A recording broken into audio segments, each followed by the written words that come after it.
Titan obsesses over the concept of time. Every watch, every mechanism, every second. But here's a question I started asking myself while making the show. What outlasts time? Not trends, not hype, not even most businesses. The answer, when you look carefully, is always the same. The things built for people. Not for markets, not for margins, for people. In 1906, in the narrow lanes of Old Delhi, a Unani physician named Hakim Hafiz Abdul Majid opened a small clinic. He wasn't trying to build a brand. He was trying to heal people who couldn't afford to be healed. 120 years later, Hamdard is still here. His great-grandson runs it now. And 85% of everything the company earns goes back out into schools, into hospitals, into our country. I've met a lot of founders, but I've never met someone who runs a business they don't own. Hello, Abdulji. Thank you for being here. Thank you, Jim. It's always a pleasure meeting you. It's a pleasure meeting you again. I wanted to start with the name Hamdard. What does it mean?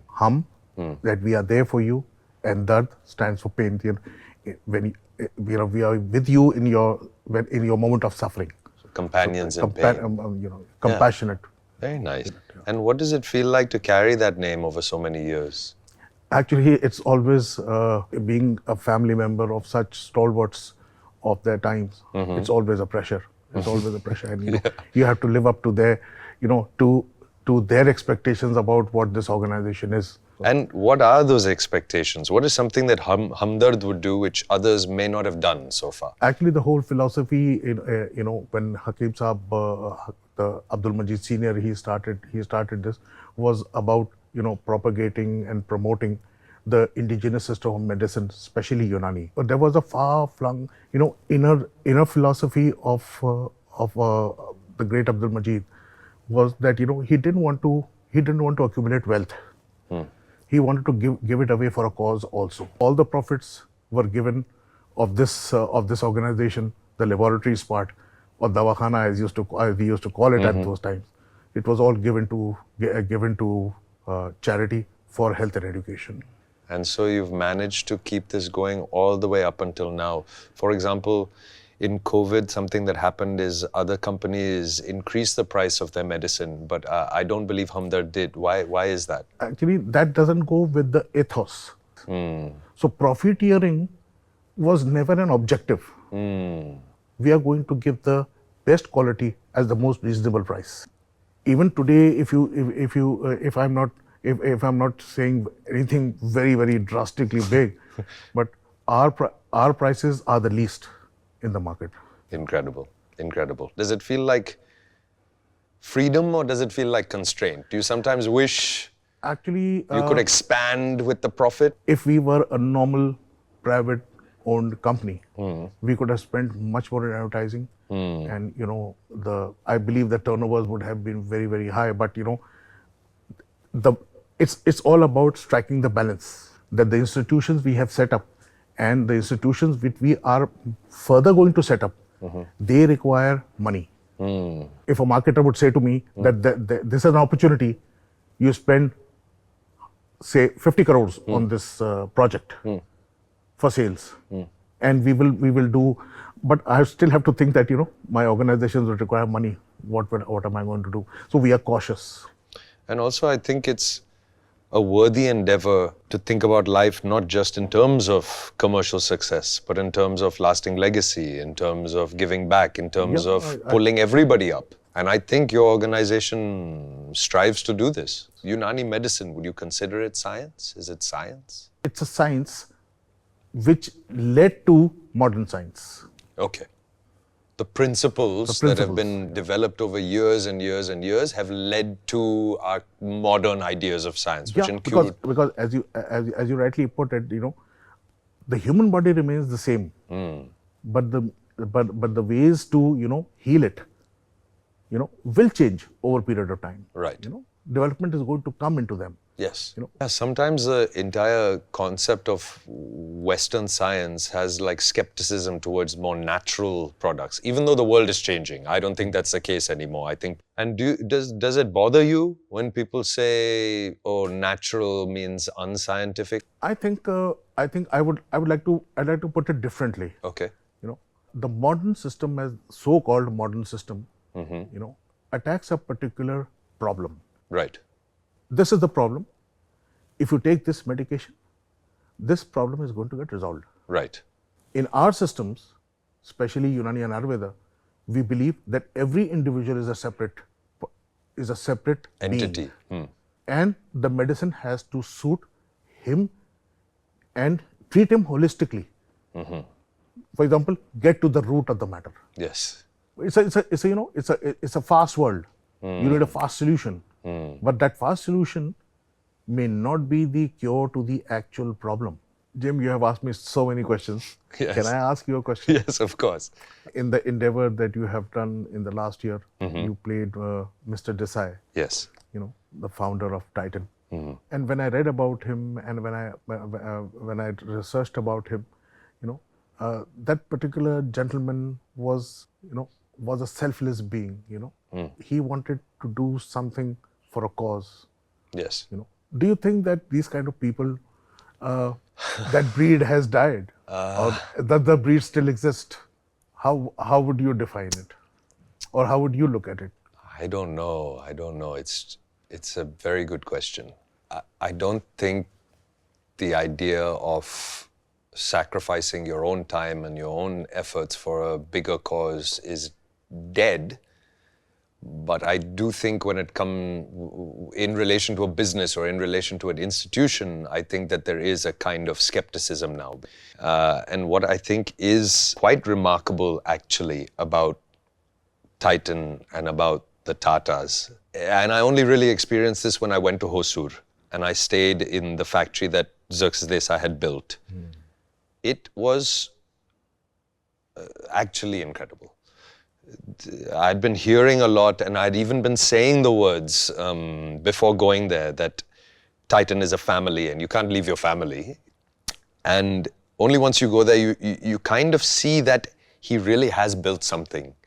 And what Titan has done in the town of Hosur is uplift everyone around them. And he really believed in that principle, that wherever you are going to set up a factory, it shouldn't just be about what you're taking from that area and the profits you can make from that area, but instead you should uplift everybody in the area. Back. Absolutely. Yeah.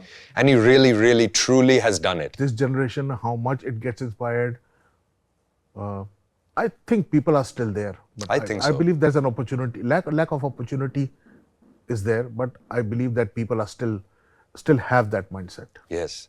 Okay, change of pace. This has become very serious. Let's play a quick game. Okay. So fast answers, no wrong ones. Okay. Okay. Profit or purpose? Well, we know. Profiteering from the purpose. Okay. Traditional or modern? I believe a little of both. One myth about herbal medicine you're tired of correcting? Longer treatments are not worth it. Right. Safi, what was your first memory of Safi? I think the first memory of Safi that I had was that, concising a treatment into a bottle. I prefer to call Safi that. Because that's a whole treatment of detoxification, cleansing of skin in a bottle. And one thing about India that makes building here different from other places? Biodiversity is compared to nowhere in the world. I completely agree. I think our diversity is our strength. That is our strength. Absolutely. Now we're going to move on to a different segment, a segment which takes us a little bit down memory lane. They call it the memory wall. So we'll start with the first image. And the image is actually of a Titan factory assembly unit, which I've actually been to when I went to Hosur. We got to shoot at the factory. They opened their doors for us for about 10 to 14 days. And it was my favorite part of the shoot. It would have been a pleasure being there. Oh, yeah. And you actually got to see what the person has built, and you got to feel how he's designed it. And it just brought everything together. And in this particular picture. It's apparently from 1984, and they showed it to us during prep as well, where all of these people are working before a single watch has been shipped.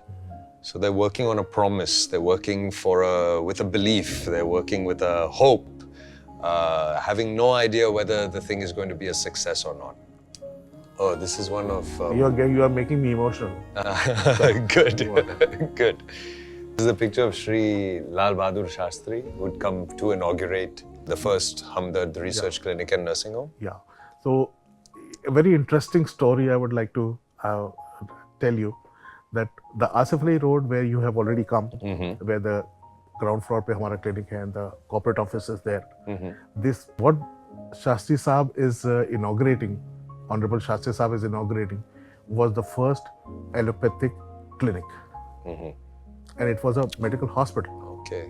This building was a hospital. So, you know, so Hakim Saab had that idea of holistic healing and all things under one roof there, you know. This was it. This was it. So I believe that is also a very nostalgic moment that we have over there. And now leading to the last picture, which is more modern, it's the Hamdard Laboratories in Ghaziabad. This is the part of the lab which deals with standardization. You know, what variety of herbs do we need? What variety is available? You know, so this is the lab which is totally dedicated to standardization of ingredients, herbs, agriculture, and the final product standardization also. And we have the best of equipment. You know, actually, if you see in our factory, everything is indigenized. It's all made in India. Okay. Except for some lab equipments that we have in this lab. So I got to visit this laboratory and I got to see the stringent measures you all are taking in order to make sure that Hamdard lives up to modern scientific norms, right? Make sure it passes all of the tests, like how you just described. But let's say there's a young adult, let's say there's a 22-year-old, a 23-year-old who has now decided to take their health into their own hands. Why would they walk towards a 120-year-old name? How does Hamdard stay relevant with them? Hamdard staying relevant for 120 years, it by itself means that there's a trust factor involved. There's trust in the system, the name. What we need to educate, and today's new generation is very well, you know, they're on the social media. Yes. They know everything. They Google it. You know, so they actually know, you know, what ingredients or what things are present in a particular herb. If you ask them today, sometimes I am surprised. When you go to them now, probably they will better understand it now. And that is what we are trying to do over a period of time, that we are trying to talk in their language. Right. But you have to talk in their language. Yes. You cannot talk to them in Farsi. They will not understand. So you have to be like them, behave like them, talk like them, and they will understand. I believe that's the only way forward here. Absolutely. Thank you, Abdulji. It's been lovely chatting with you. It is always a pleasure having a conversation with you. So there are two kinds of builders. There are ones who build for profit and there are ones who build to serve. And most of the world runs on the first kind. The ambition, the equity, the exit. There's nothing wrong with that. But every once in a while you meet someone who built something and then gave it away. Not because they failed, but because that was always the plan.